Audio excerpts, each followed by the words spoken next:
Une visite hautement symbolique pour souligner l'engagement de l'Union européenne auprès de l'Ukraine.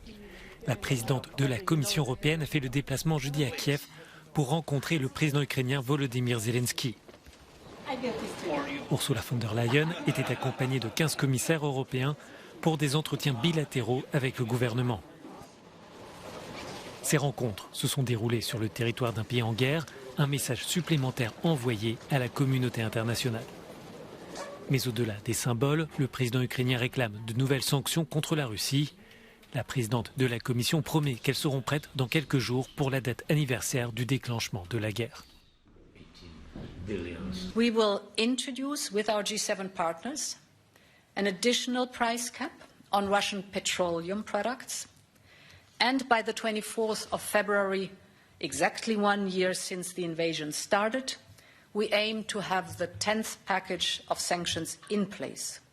Les représentants de la Commission et les membres du gouvernement ukrainien ont aussi évoqué l'adhésion du pays à l'Union. Kiev espère rejoindre rapidement le projet européen et ne cache pas sa frustration face aux divisions entre les États membres qui ne veulent pas pour le moment d'une procédure accélérée. L'Ukraine doit continuer le processus de réforme. En réponse, les autorités assurent poursuivre la lutte contre la corruption. Dans le même temps, le chef de la diplomatie de l'Union promet de doubler le nombre de soldats ukrainiens formés par les armées européennes.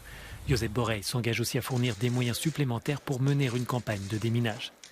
Ces rencontres se poursuivront vendredi par un sommet entre l'Union et l'Ukraine.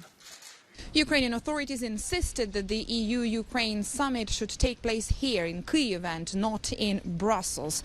They wanted the delegation of senior EU officials to see how the country is operating, how they're introducing measures and requirements whilst at the same time defending itself for almost 1 year now, something that Kyiv certainly believes deserves the EU membership. Sasha Vakulina, Euronews, Kyiv. Pour convaincre ses concitoyens, Vladimir Poutine n'aurait pas pu trouver meilleure date ou meilleur endroit. Ce jeudi, le chef d'État russe déposait une gerbe de fleurs au mémorial de Kurgan-Mamayev à Volgograd pour célébrer le 80e anniversaire de la bataille de Stalingrad. Une victoire décisive de l'Union soviétique sur les nazis que Moscou n'hésite pas à mettre en parallèle avec les événements actuels. Мы свои танки к их границам не посылаем, но у нас есть чем ответить. И применением бронетехники дело не закончится. Все должны это понимать.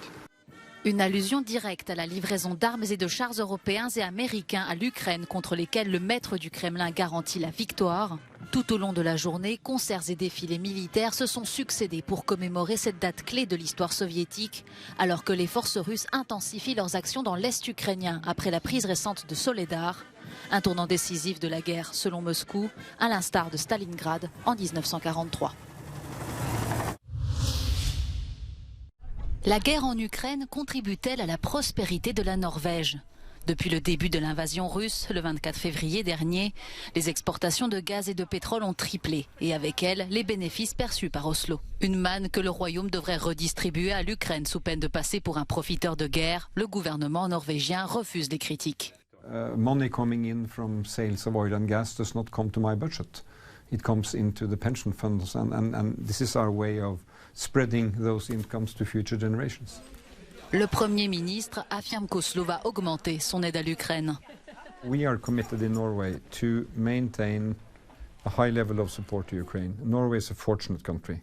We have income, we have, a possibility to make a difference and I feel that responsibility. Cette année, le gouvernement norvégien prévoit un excédent budgétaire record de 104 milliards d'euros. Face à ces revenus vertigineux, la contribution d'Oslo à Kiev paraît modeste, 985 millions d'euros en 2022.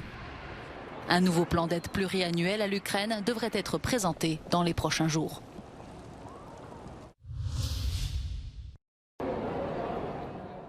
Plus de 400 cas d'abus sexuels sur mineurs commis par des prêtres catholiques en Italie. C'est le résultat du nouveau rapport de l'ONG Rete la Puso. En l'absence de chiffres officiels et de recherches indépendantes en Italie, l'organisation dirigée par Francesco Zanardi, lui-même victime d'abus dans son enfance, collecte des données depuis plus de 13 ans. L'ONG a publié son rapport le plus détaillé à ce jour et estime que le nombre total d'abus sexuels en Italie pourrait largement dépasser ceux des autres pays. Le rapport a été envoyé aux autorités italiennes dans l'espoir qu'elles lanceront enfin une enquête indépendante.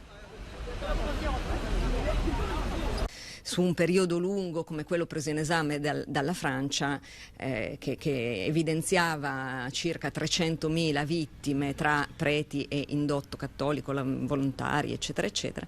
Ecco, qui in Italia saremmo ben oltre il doppio, ecco. Quindi la situazione è veramente molto pesante ed è proprio per questo motivo anche che le istituzioni temono molto di fare chiarezza. En 2019, l'ONU a demandé à l'Italie de mener une enquête indépendante, mais jusqu'à présent, la situation n'a pas changé. ECA Global, l'organisation internationale de lutte contre les abus sexuels dans l'Église, a également demandé que la question soit traitée au niveau européen.